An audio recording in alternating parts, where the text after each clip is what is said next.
સમાચાર સુરતથી જ્યાં દીપિકા પટેલના આપઘાત બાદ સૌથી મોટા સમાચાર મળી રહ્યા છે। અહીં પરિવારના મૌન બાદ કોળી પટેલ સમાજમાં ઘેરા પ્રત્યાઘાત પડ્યા છે। ભીમરાળ કોળી પટેલ સમાજના આગેવાનોની બેઠક યોજાઈ। બેઠકમાં કોળી પટેલ સમાજના આગેવાનોએ મહત્વનો નિર્ણય કર્યો છે। કોળી પટેલ સમાજની મહિલાઓને રાજકારણથી દૂર રાખવાનો નિર્ણય લેવાયો। દીપિકા પટેલ સાથે બન્યું તે અન્ય સાથે ન બને તે માટેનો આ નિર્ણય લેવાયો છે। ગામના કોળી પટેલ સમાજના આગેવાનો નિર્ણયથી સહમત થયા છે। મહિલાઓનો રાજકારણમાં ખોટી રીતે ઉપયોગ થતો હોય તેવી ચર્ચાઓ છે।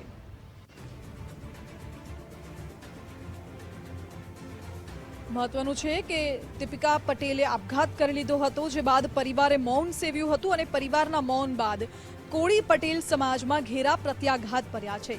ભીમરાળ કોળી પટેલ સમાજના આગેવાનોની એક બેઠક યોજાઈ હતી અને બેઠકમાં સમાજના આગેવાનોએ નિર્ણય લીધો છે કે હવે સમાજની મહિલાઓને રાજકારણથી દૂર રાખવામાં આવશે, કારણ કે રાજકારણમાં મહિલાઓનો ખોટી રીતે ઉપયોગ કરવામાં આવે છે।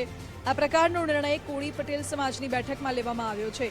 મહત્વનું છે કે દીપિકા પટેલ સાથે જે પણ બન્યું તે અન્ય સાથે ન બને તે માટે કોળી પટેલ સમાજના આગેવાનોએ ભેગા મળીને આવો નિર્ણય લીધો છે। મહિલાઓને હવે રાજકારણથી દૂર રાખવાનો નિર્ણય લેવાયો છે અને મહત્વનું છે કે ગામના કોળી પટેલ સમાજના તમામ જે આગેવાનો છે તે પણ આ નિર્ણયથી સહમત થયા છે।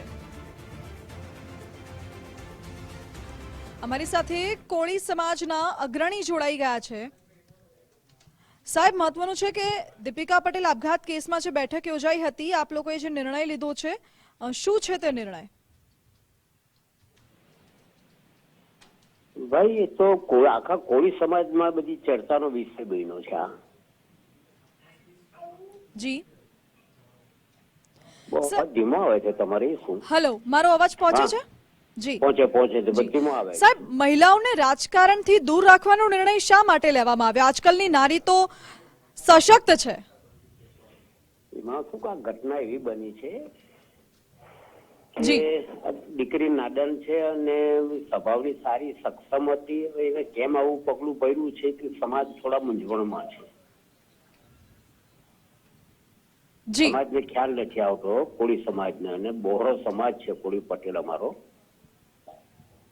તો યુવાનો બહેનો બધા એક વિચાર કરીને બેઠા છે કે શું યાર, રાજકારણમાં જવાથી આવું થાય છે એમ। ઓકે સાહેબ, આભાર આપનો।